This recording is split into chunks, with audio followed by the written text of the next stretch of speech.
Market का दुलारा मैं कहूंगी ओला इलेक्ट्रिक, इसमें 2 दिन में बड़ी बढ़िया सी रैली दिखी और आज ये फिर धप्पा मार गया, मतलब गिरावट दिख रही है। आप क्या सोच रहे हैं?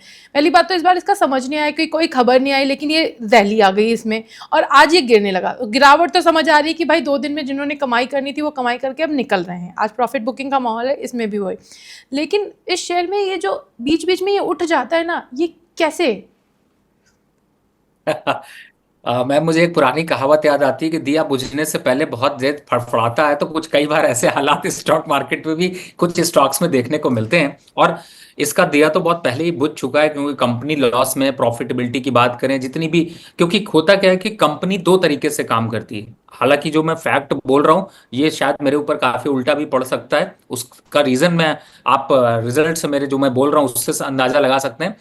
कंपनियां इस पे फोकस, जब बिजनेस होता है ना तो पहले बिजनेस पे फोकस करती हैं, फिर जब स्टॉक मार्केट पे लिस्ट हो जाती हैं तो अपने शेयर को बढ़ाने के लिए वो सारी कोशिशें की जाती हैं। कभी बल्क डीलिंग की न्यूज चलाई जाती है, कभी कुछ चलाया जाता है। मुझे लगता है कि इन्वेस्टर को थोड़ा अवेयर इसीलिए होना जरूरी है, क्योंकि अगर आप नुकसान में, मैं एक सिंपल एग्जांपल देता हूं। आप अगर मैम मेरे ऊपर अगर 10 लाख का कर्जा है और मैं किसी से और उधार मांगने लगूं तो आप कहेंगे यार पहले अपना कर्जा तो चुका ले तब उधार लियो। अब वही सिचुएशन सेम स्टॉक मार्केट पे, ओला इलेक्ट्रिक की जो अभी तक सिचुएशन, इन्वेस्टर खुश नहीं है, प्रोडक्ट से खुश नहीं है, तो बहुत सी ऐसी चीजें हैं जो कि बीच बीच में लोगों को थोड़ा सा बाइंग मोमेंटम मिलता है, लेकिन चालाक वही है जो मौका परस्त हो और जगह पे लेकर निकल जाए। तो मुझे ऐसा लगता है कि ओला इलेक्ट्रिक के जो अभी हालात है उस पे कोई भी रैली या कोई बाउंस बैक आता है तो वो एग्जिट स्ट्रैटेजी होनी चाहिए, इन्वेस्टमेंट स्ट्रैटेजी बिल्कुल नहीं होनी चाहिए। तो रवि जी का मानना है कि ये दिया बुझने से पहले की तेजी है और आपको इस स्टॉक से दूर रहना है। बाकी आप लोग खुद समझदार हैं, प्लस फाइनेंशियल एडवाइज़र की सलाह लेना बेहद ज़रूरी है, क्योंकि गुड रिटर्न्स इन्वेस्टमेंट की सलाह नहीं देता। हम तो एक न्यूज़ एनालिसिस करने बैठते हैं, हम कारण जानने की कोशिश करते हैं, शेयर्स को डिकोड करने की कोशिश करते हैं। सर, वैसे मुझे लगता है आपने जिस तरह का रिमार्क दिया ना, नेक्स्ट ट्विटर वॉर छिड़ सकता है आपके साथ में, आपने मतलब पंगा जैसा ले लिया। खैर, विप्रो पे बात करते हैं। विप्रो ने हरमन डिजिटल ट्रांसफॉर्मेशन सोल्यूशन का टेक ओवर किया। 3,272 करोड़ की ये डील हुई। इस कंपनी की अगर मैं बात करूँ, सैमसंग की सब्सिडरी है और 14 देशों के 5600 से ज़्यादा एम्प्लॉयज, मतलब काफ़ी बड़ी कंपनी है। इस डील की वजह से कल शेयर्स में तेज़ी दिखी थी। आपको क्या लगता है, ये आईटी स्टॉक्स के साथ जो तेज़ी थी वो वाली थी कि इस पर्टिकुलर न्यूज़ की वजह से तेज़ी थी, और इस स्टॉक को लेकर के इन्वेस्टर्स को क्या करना चाहिए? बिल्कुल, आपने न्यूज की अगर इम्पैक्ट की बात करें तो देखिए, एक विप्रो एक दिग्गज स्टॉक रहा, स्ट्रांग फंडामेंटल के साथ चल रहा था, लेकिन कहीं ना कहीं से इसकी स्थितियां जो हैं वो 2025 से थोड़ी बदलती हुई नजर आई। इनफैक्ट अगर पिछले क्वार्टर के हिसाब से अगर देखें तो स्टॉक जो है वो करीब अब तक 40% का करेक्शन अपने टॉप से दिखाई दे चुका है। और ओवरऑल, चूंकि अब वक्त के साथ टेक्नोलॉजी और ये सारी चीजें जो बदलाव ला रही हैं, वो आईटी काउंटर का जो रिसेशन जो यूएस में चल रहा है उसके फंडामेंटल फैक्टर को अगर समझें तो मुझे ऐसा लगता है कि आने वाला वक्त ना तो इन्फोसिस का भी है, ना अभी टीसीएस का है, ना टाटा टेक का है, ना टाटा इन्वेस्टमेंट का है, ना विप्रो का है, ना टेक महिंद्रा का है। इन सब में अभी आने वाले 3 से 4 क्वार्टर तक आपको जो है वो यहां पर इन्वेस्टमेंट अगर करेंगे तो वो इन्वेस्टमेंट घटता हुआ नजर आएगा, बढ़ता हुआ नजर नहीं आएगा, क्योंकि फंडामेंटल फैक्टर ये कह रहे हैं।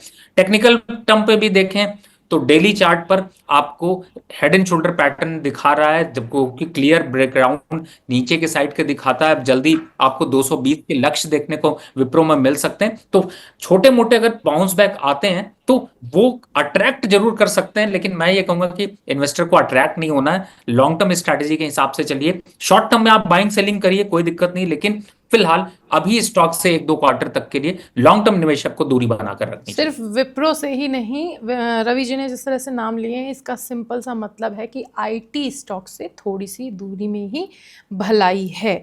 अगर आप आईटी में कमाई के मौके ढूंढ रहे हैं तो हो सकता है ये धोखेबाजी हो जो 1-2 दिन की रैली दिखती है। तो अब हम बात करेंगे अपने अगले स्टॉक्स की। Angel one, sir weekly expiry की खबर आई थी, उसकी वजह से इसमें पैनिक आया। आज फिलहाल थोड़ी सी रिकवरी दिख रही थी, लेकिन सेबी ने वीकली एक्सपायरी के साथ एक और खबर दी थी कि प्री आईपीओ ट्रेडिंग प्लेटफॉर्म वो लॉन्च करने वाले हैं। ऐसा उन्होंने कहा कि प्री आईपीओ के लिए वो रेगुलेटेड प्लेटफॉर्म लेके आएंगे।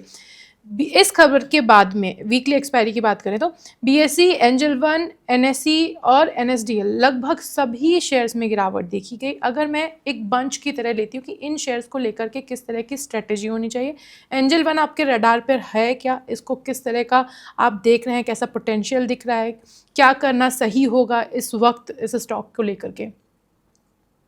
देखिए, इस समय ब्रोकिंग इंडस्ट्री के हिसाब से देखें, चाहे वो बीएससी हो या फिर नॉन लिस्टेड कंपनीज में एनएससी हो या फिर एंजल वन या अदर ब्रोकिंग हाउसेस के देखें जो वेल्थ प्रोडक्ट में हैं, उनमें भी एक अच्छी प्रॉफिट बुकिंग देखने को मिल रही है। और मुझे ऐसा लगता है कि ये इम्पैक्ट अभी आने वाले ट्यूसडे तक आपको देखने को मिलेगा। एंजल वन की अगर पर्टिकुलर लेवल्स की बात करें तो आपको 2350 2350 ये लेवल्स आपको देखने को मिल सकते हैं। तो जो मोमेंटम है वो थोड़ा सा फंडामेंटली यहाँ पर थोड़ा लड़खड़ाया है, टेक्निकल ने उसको सपोर्ट दिया है, तो कहीं ना कहीं से सपोर्ट अपसाइड से नहीं, लोअर साइड से नहीं, अप साइड से दे रहा है, यानी कि डायरेक्शन डाउन कर रहा है, तो थोड़ी प्रॉफिट बुकिंग यहाँ पर बढ़ सकती है।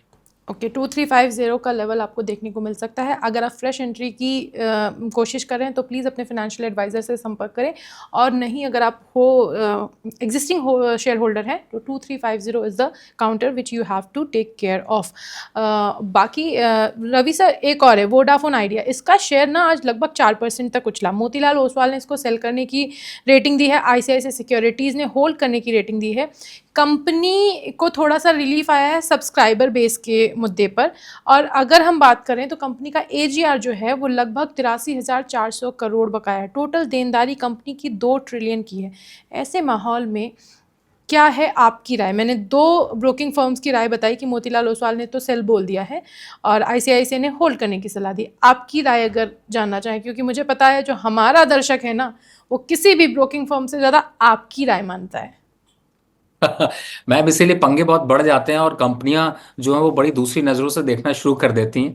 मैं ऐसा इसलिए कह रहा हूं क्योंकि आपको मैं स्टोरी यहां पर थोड़ा सा बताना चाहता हूं। देखिए, एक तो पहली बात है कि वोडाफोन एक ऐसा शेयर है जिसने खरीदा उसके पास सबसे ज्यादा न्यूज है। गवर्नमेंट कोई पॉलिसी पर डिसीजन ले रही है, गवर्नमेंट टैक्स बेनिफिट दे रही है, गवर्नमेंट ये करे, ये सबसे ज्यादा रिटेलर का फेवरेट स्टॉक इसलिए रहा है क्योंकि ये 6 रुपए, 7 रुपए, 8 रुपए में बड़ा अट्रैक्टिव लगता है कुछ तो कर लेंगे। और सबसे ज्यादा जो फंसा है वो भी रिटेलर ही है, आपको मैं बात बताऊं तो। और उसी के वो कंटिन्यू वो निगेटिव सुनना ही नहीं चाहता है, सच्चाई पे जाना ही नहीं चाहता। एक एग्जांपल का कंपैरिजन मैं आपको दूं तो वोडाफोन का स्टॉक स्टॉक 20 रुपए से गिरते गिरते 6 रुपए रह गया। यही 1 साल 1.5 साल में अगर देखें तो अगर लंबा कंपैरिजन करें 3 साल के हिसाब से देखें तो यहीं पे भारतीय एयरटेल का स्टॉक जो है वो 100% के रिटर्न दे गया, लेकिन वोडाफोन ने निगेटिव रिटर्न दे दिए। सच्चाई ये है कि 6 रुपए की चीज आपको 6 रुपए की ही दिखाई देगी, 1,000 वाली चीज आपको 2,000 रुपए पहुंचा देती है। मतलब ये है कि आप फंडामेंटल टेक्निकल इतना समझने की कोशिश मत करिए, इस स्टॉक में कुछ बचा नहीं है, सिर्फ आपका प्यार है, आप प्रमोटर बनने की कोशिश कर रहे हैं, आप कुछ ज्यादा ही आपको प्यार है वोडाफोन से, तो फोन लेके एक बार देख लीजिए, सर्विसेज यूज करेंगे, दोबारा फोन भी नहीं, सर्विसेज भी नहीं यूज करना चाहेंगे। तो मुझे ऐसा लगता है सच्चाई में रहें। यहां पर ऑप्शन आपको देता हूं, अब छोटे मोटे स्टॉक्स आपको 4-5 रुपए के स्टॉक्स तो आपको बहुत अट्रैक्टिव लगते हैं। एक स्टॉक अभी मुझे रिसेंटली नजर आया, रामा स्टील, बहुत लंबा मैं नहीं कहता हूं और मैं ये भी कहूंगा कि बहुत छोटा स्टॉक है, पेनी स्टॉक टाइप का है, 10 रुपए का चलता है, बल्कि वो चार स्ट्रॉन्ग फंडामेंटल के साथ चल रहा है। तो मुझे ऐसा लगता है, एक एग्जांपल दे रहा हूं, वोडाफोन में जब मौका मिले निकलने की सोचिए। ये 2-3-4 रुपए के स्टॉक आपके मल्टी बैगर स्टॉक नहीं बन सकते हैं, इस चीज को कायदे से जान लीजिए। और जिन मल्टी बैगर लोगों की आपने स्टोरी सुनी है उनमें जो मल्टी बैगर बना है उस स्टॉक की स्टोरी वो कभी नहीं बताते, यानी कि वो 2-3 स्टॉक से ही मल्टी बैगर बनते, लेकिन उसमें वोडाफोन बिल्कुल शामिल नहीं।